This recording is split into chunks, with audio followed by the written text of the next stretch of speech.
memang saat ini yang banyak mewarnai pembahasan atau pembicaraan itu masih Bapak Dani Pomanto. Ini mungkin berkaitan dengan kinerja beliau selama 2 periode di Makassar ini yang betul-betul mampu memajukan pembangunan yang semua kita nikmati saat ini. Saya kira kita tidak bisa pungkiri, masyarakat tidak bisa mungkiri, pembangunan yang luar biasa yang menjadikan kota ini begitu hebat. Ada F8 kemarin yang membuka mata seluruh internasional melihat bagaimana Makassar ini melaksanakan sebuah event yang hebat. 1, 2, 3, 4. Satu jalur, sejuta info. Assalamualaikum warahmatullahi wabarakatuh. Pemirsa, Waalaikumsalam. kembali lagi kita berjumpa di podcast Jalur Info. Kali ini kita akan membahas terkait dengan editorial Jalur Info, khususnya terkait dengan pasca debat kandidat calon presiden Republik Indonesia. Bersama kita kali ini adalah Bapak Haji Mapiar. Assalamualaikum warahmatullahi wabarakatuh. Bagaimana kabar, Pak? Alhamdulillah baik-baik. Alhamdulillah. Ya. Kita melihat pasca debat kandidat calon presiden Republik Indonesia beberapa waktu yang lalu. Nah, kira-kira apakah ada di antara 3 kandidat itu yang menurut Anda yang menonjol? Iya, saya kira debat ini memberikan pelajaran yang luar biasa bagi seluruh komponen anak bangsa, baik itu intelektual maupun orang-orang yang banyak mengamati perpolitikan di Indonesia. Kita melihat bagaimana pembelajaran yang diberikan kita oleh Bapak Anies Baswedan, kemudian Bapak Jenderal Prabowo, kemudian Bapak Ganjar, yang semuanya merupakan orang-orang yang luar biasa dan betul-betul memberikan pembelajaran, pengetahuan kepada kita semua. Jadi saya tidak hanya melihat siapa yang ranking 1, ranking 2, tetapi betul-betul perdebatan ini berbobot dan memberikan pengetahuan khususnya kepada generasi muda. Ini adalah hal langka yang bisa kita dapatkan hanya sekali dalam 5 tahun ada perdebatan seperti ini. Saya kira itu, Bung Sabar. Iya. Nah, dari 3 kandidat yang Anda lihat, yang kita lihat di pasca debat kemarin, apakah menurut Anda ada salah satu calon yang mendominasi selama debat tersebut?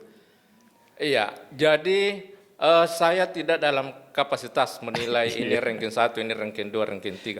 Saya hanya melihat secara luas bahwa kita disajikan sebuah pembelajaran dan wawasan yang sangat luar biasa. Khususnya dalam bidang hukum, karena kemarin tema ini masih seputar hukum dan HAM.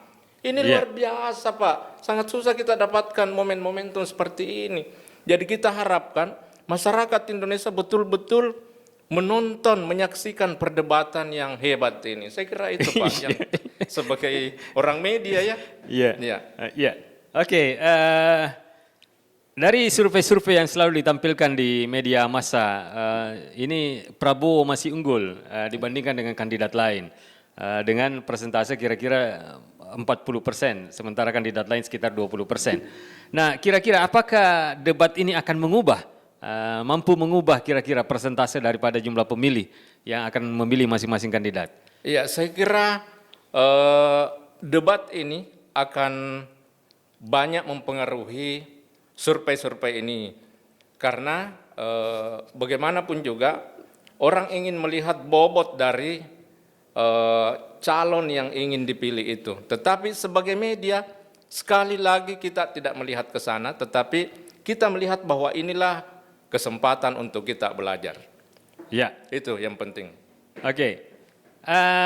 Nah, sekarang kalau kita berbicara di skop Sulawesi Selatan, Anda sebagai wartawan senior dan sebagai sekretaris PWI yang sudah lama mengikuti beberapa pilkada di Sulawesi Selatan, tentunya Anda mengetahui tentang komposisi dan bagaimana geopolitik di Sulawesi Selatan. Nah, kira-kira kalau Anda melihat background daripada para kandidat ini, apakah dari bagaimana pengalamannya dan lain sebagainya. Nah, Anda kira-kira di Sulawesi Selatan ini siapa kira-kira calon yang akan menonjol?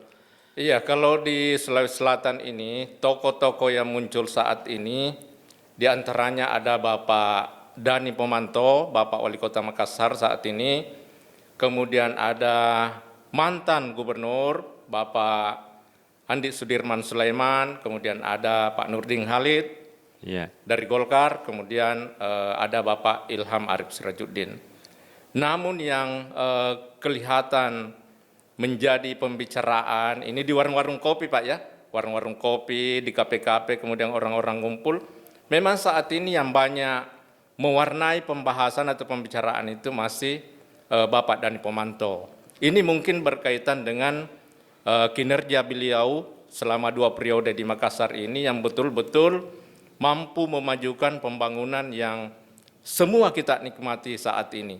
Yeah. Saya kira kita tidak bisa pungkiri, masyarakat tidak bisa mungkiri, pembangunan yang luar biasa yang menjadikan kota ini begitu hebat. Ada F8 kemarin yang membuka mata seluruh internasional melihat bagaimana Makassar ini melaksanakan sebuah event yang hebat.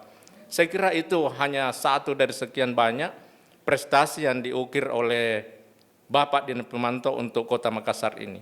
Nah, mungkin dalam skop kalau beliau mendapat kesempatan memimpin Sulawesi Selatan, ini akan lebih hebat lagi. Mungkin kita akan menjadi kota dunia, ya, provinsi yang mendunia, karena ini Makassar sudah menjadi kota yang mendunia.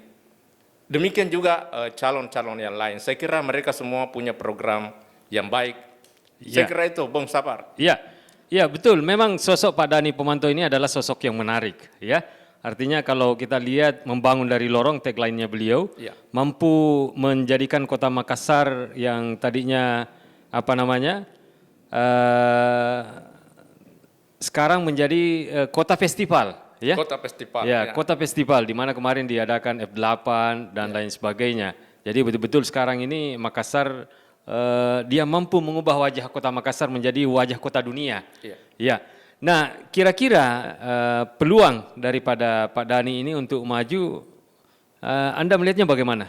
Iya, saya kira untuk saat ini ya, kans Bapak Wali Kota Makassar, Pak Dhani Pomanto, sangatlah besar ya untuk saat ini. Mungkin juga dipengaruhi oleh karena calon-calon yang lain belum muncul, belum mempopulerkan diri, belum menyatakan diri misalnya untuk maju. Sedangkan Pak Dhani misalnya ya, Pak DP, kalau kita jalan-jalan ke Sulawesi yang bagian utara, kemudian ke selatan, itu memang kelihatan poster Pak Dhani itu sudah ada, walaupun belum menyatakan misalnya sebagai calon gubernur, tetapi masyarakat sudah membaca, oh ini tanda-tanda keinginan beliau untuk ikut dalam kontestasi di Sulawesi Selatan. Saya kira itu Bung Sapar ya. Iya, iya.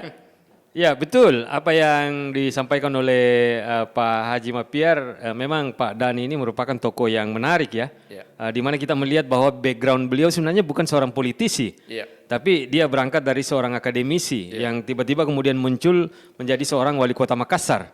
Ya. Dan dalam satu periode ia mampu menanam pengaruh yang sangat luar biasa, di mana pada saat menjelang pilkada untuk periode kedua, beliau sempat tidak diloloskan. Ya. Beliau sempat gugur, tapi karena pengaruh beliau yang kuat sehingga mampu memenangkan kota kosong.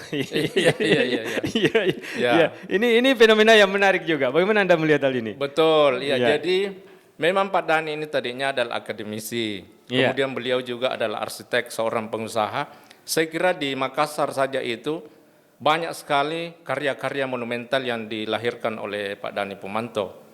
Kita lihat misalnya Masjid Terapung, itu semua didesain Masjid Raya Makassar. Dan banyak lagi hal-hal yang bangunan-bangunan yang monumental yang didesain oleh beliau.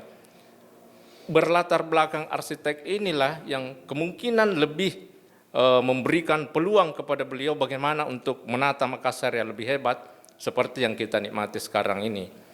Kemudian selanjutnya Pak Dhani memang dari akademis, tapi dia sekarang adalah politisi yang hebat juga.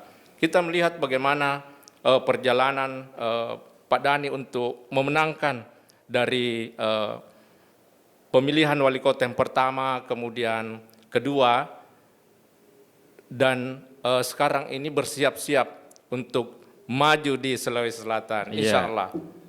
Terima kasih Bung Sapariasa ya, ini lagi Iya, iya. banyak kegiatan hari Oke. ini. Kebetulan ada undangan juga Iya, dari iya, televisi sebelah iya. atas nama Suwardi Tahir. Iya, jadi ini yang menarik juga di podcast kita karena iya kita mengikuti perintah beliau. Iya, iya, iya. Ya, karena narasumber kita punya jadwal yang begitu padat. Padat, sangat padat Iya, ini, iya. sangat padat sehingga cukup sekian dulu kita punya diskusi pada kali ini dan insya Allah kita akan lanjut di lain kesempatan. Mudah-mudahan bermanfaat untuk kita semua. Wabillahi taufiq wal hidayah. Wassalamualaikum Wassalamualaikum warahmatullahi wabarakatuh.